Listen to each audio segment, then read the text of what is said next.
Paul Dunstan Wnek. I was a bosun mate, third class diver, special operations. Unbeknownst to us, when we went to Cuba, we didn't know where we were going. Then all of a sudden, when we were just about there, we were told about we were going down to help set up a blockade. And this is about 2 weeks before President Kennedy announced the Cuban blockade. So we went down there, and part of our duties were, from day to day, we would go out on diving missions, just check things out, the lay of the land underneath Cuba.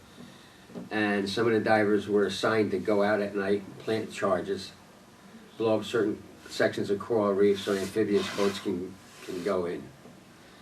I was never assigned to that. There were other divers who did it, but we would go out, or sometimes I would be the coxswain on a boat, take a boat out, you know, with the divers. But there were other divers who had more experience than us that were doing that.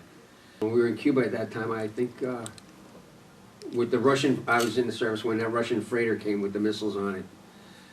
And you see pictures on TV right now with the freighter coming and the American ship right there. Well, that American ship had guided missiles on it, and those missiles actually went down, boom, right to the ship. Our orders were, the orders that were given to the ship. If the ship doesn't turn around, you just sink it right there. The world did not know that, but that's what we were at general quarters, and that's what the orders were.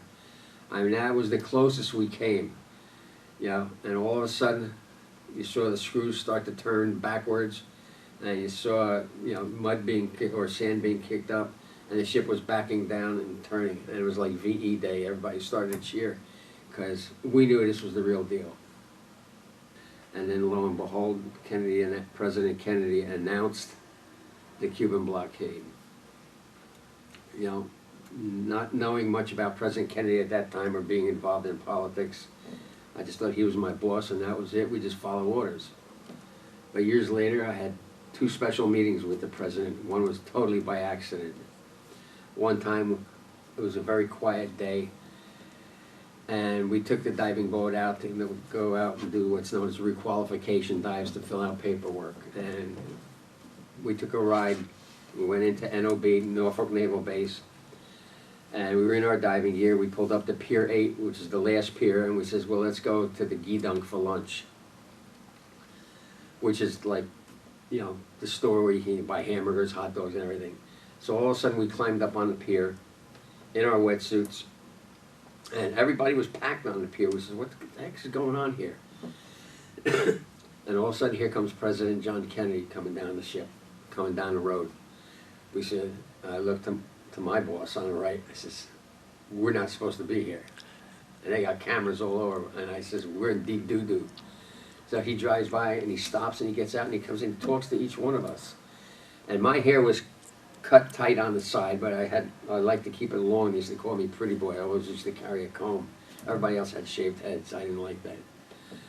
So he come over, he's talking to us where we're from and everything, and his hair was blowing in the wind, and so was mine, and he goes like that to my hair and everything.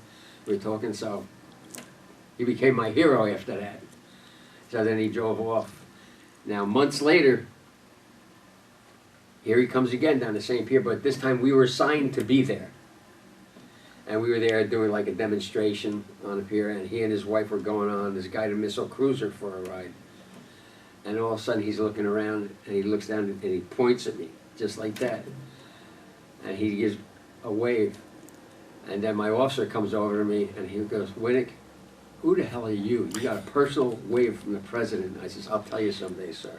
Never told him the story. But that was my meeting with him. And the next experience I had with President Kennedy, I was in what's known as a CO2 boat repair school in Portsmouth, Virginia.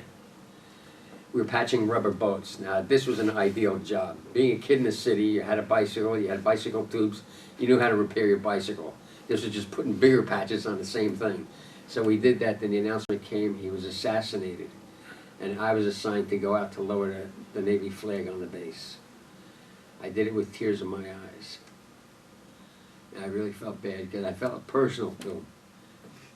You know, that was my experience with President Kennedy.